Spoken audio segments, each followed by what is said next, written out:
আসসালামু আলাইকুম সম্মানিত ভিউয়ার্স, আমার সামনে কিছু কবুতর দেখতেছেন। গোসল দিলাম অনেকগুলো কবুতর এখানে। তো এখানে অনেক কালার কবুতর আছে।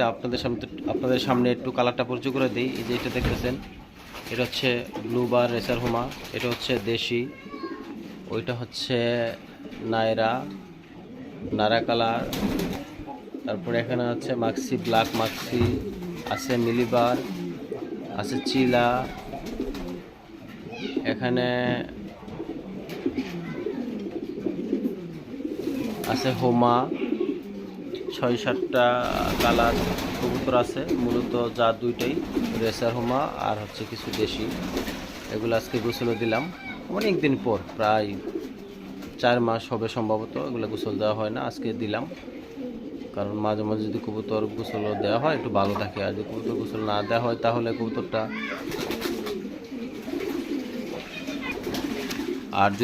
গোসল না দেওয়া হয় তাহলে একটু সমস্যা হয়। কারণ অনেক ক্ষেত্রে দেখা যায় কবুতরটা উকুন হয়ে যায় এবং কবুতরটা খাবার দাবার বা ঘুম ভালো হয় না। কারণ যেরকম মানুষের অনেক ক্ষেত্রে দেখবেন অনেক দিন কাজ করতেছে মানুষও, অনেক ক্ষেত্রে আপনারা লক্ষ্য করে দেখতে পারবেন যে সারাদিন কাজ করছেন বা খেতে খামারে কাজ করা হয়েছে কিন্তু গোসল করা হয় নাই, সে একটা অস্বস্তি অনুভব করবে, কারণ তার শরীরটা ফ্রেশ না হওয়ার কারণে। তো কবুতর যদি আমরা মাঝে মাঝে গোসল দিই, হয়তো গোসল করার কারণে কবুতরের শরীরটা অনেকটা ফ্রেশ মনে হবে এবং একটু স্বস্তি লাগবে, এবং সেই ক্ষেত্রে কবুতরটা ব্রিড খাওয়া ঘুম ভালো হবে ইনশাল্লাহ। এবং পাশাপাশি যখন কবুতর ডিম নিয়ে বসবে তখন কবুতরের ডিমটা খুব মনোযোগ সহকারে দিবে।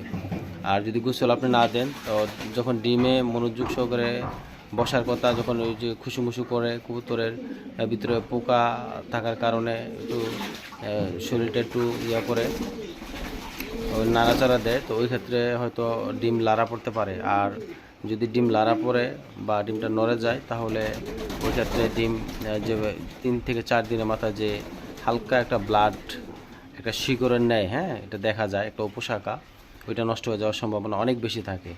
তো ওইটা যদি নষ্ট হয়ে যায় তাহলে কিন্তু দেখা গেছে ডিমটা আর জমলো না বা বাচ্চাও ফুটবে না। আবার অনেক ক্ষেত্রে দেখা গেছে কবুতরের ডিম জমে গেছে, বাট 5 থেকে 7 দিনের পর এটা আস্তে আস্তে অতিরিক্ত গরমের কারণে এটা ডিমে তা দেওয়া থেকে একটু নেমে যাচ্ছে, কখনো খাঁচায় ঘোরাফেরা করতেছে, ডিম ডিম নিচে আছে বাট এটা খাড়া হইছে, হ্যাঁ, এটা দাঁড়াই লইছে, এটা বসছে না অতিরিক্ত গরমের কারণে, অথবা অতিরিক্ত পোকামাকড়ের কারণে উকুন হয়, কবুতরের শরীরে উকুন হওয়ার কারণে। তো এই জিনিসটা আমি মনে করি প্রত্যেকটা খামারি উচিত অবজার্ভ করার। যখন আপনি একটা কবুতরকে ডিম নিয়ে বসছে, আপনি খেয়াল রাখা উচিত এটা ডিম সঠিকভাবে তা দিচ্ছে কিনা, সঠিকভাবে খাবার খাচ্ছে কিনা, এবং পাশাপাশি এটা শরীরে যদি উকুন হয় তাহলে এটা বোঝা যায়, আপনি বুঝতে পারবেন এটা একটু খুচু বেশি করবে, এটা একটু শরীরটা একটু চুলকাবে বেশি, একটু নড়াচড়া বেশি করবে। আর যদি মনে করেন না ঠিক আছে নড়াচড়া বেশি করে না, তাহলে বুঝবেন হয়তো শরীরে উকুন হয় নাই, এটা স্বাভাবিক আছে। তো এই জিনিসটা দরকার, কারণ কবুতর অত্যন্ত শখের একটা বিষয়। এই শখের জিনিস যদি ভালোভাবে সফলতা না আসে বা সফলতার দ্বার প্রান্তে যে যদি মিস হয়ে যায়, এটা প্রত্যেকটা খামারের জন্য একটা কষ্টকর। তা আমি ক্ষুদ্র খামারি হিসেবে আমি এটা সবসময় চাই যে ভালো কিছু করতে গেলে অবশ্যই আপনি শ্রম দিতে হবে। উইদাউট শ্রম আপনি কিছু করাটা কষ্টকর, সম্ভব না বললেই চলে।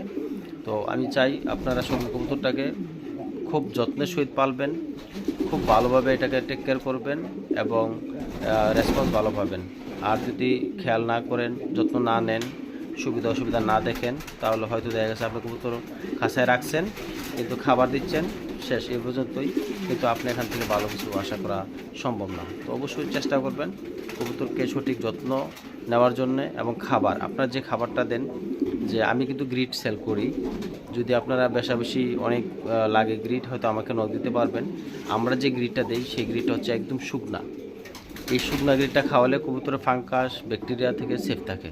আর গ্রিডটা যদি একটু ভিজা হয় তাহলে কিন্তু দেখবেন অনেক ক্ষেত্রে এই সমস্যা, ফাঙ্গাস হয়ে যাবে, ব্রঙ্কাইটিস হয়ে যাবে, ব্যাকটেরিয়া হয়ে যাবে, পাতলা পায়খানা হবে, আমাশার মতো হবে, হ্যাঁ, তো এটা সমস্যা। তো এই জিনিসটাও একটু মাথায় রাখার দরকার। যখন আপনি ভালো গ্রিড খাওয়াবেন যে কোনো কবুতর, বডি স্ট্রাকচারটা ভালো থাকবে, শক্ত থাকবে, রোগ প্রতিরোধ ক্ষমতা শরীরে থাকবে এবং সহজে রোগ হওয়া থেকেও ইনশাল্লাহ সেফ থাকবে। তো অবশ্যই চেষ্টা করবেন যে কবুতরের যত্ন নিতে যেই জিনিসটা প্রয়োজন, যেই ভিটামিনটা দেওয়া প্রয়োজন এটা দিবেন, যে খাবারটা দেওয়া প্রয়োজন ওই খাবারটা দিবেন, যেভাবে রাখলে এটা স্বস্তি অনুভব করবে ওইভাবে রাখবেন। হয়তো ইনশাল্লাহ আশা করি অবশ্যই এখান থেকে ভালো কিছু আপনি পাবেন। তো যাই হোক সম্মানিত ভিউয়ার্স, অবশ্যই আপনাদের জন্য দোয়া শুভকামনা রইল। আমার চ্যানেলটা সাবস্ক্রাইব করবেন, লাইক শেয়ার কমেন্ট অবশ্যই করবেন, তাহলে হয়তো আমি একটু অনুপ্রাণিত হব, ইন্সপায়ার হব যে পরবর্তী আরও ভিডিও বানানোর জন্য। আর যদি আপনারা লাইক কম শেয়ার না করেন তাহলে হয়তো একটু নিজের কাছে একটু আঙ্গিজি বা একটু অনীহা চলে আসতে পারে। তো আমি চাই অবশ্যই একটা ভিডিও বানাতে অনেক সময় লাগে, অনেক কথা বলতে হয়, এক একটা টপিক নিয়ে কথা বলতে হয়।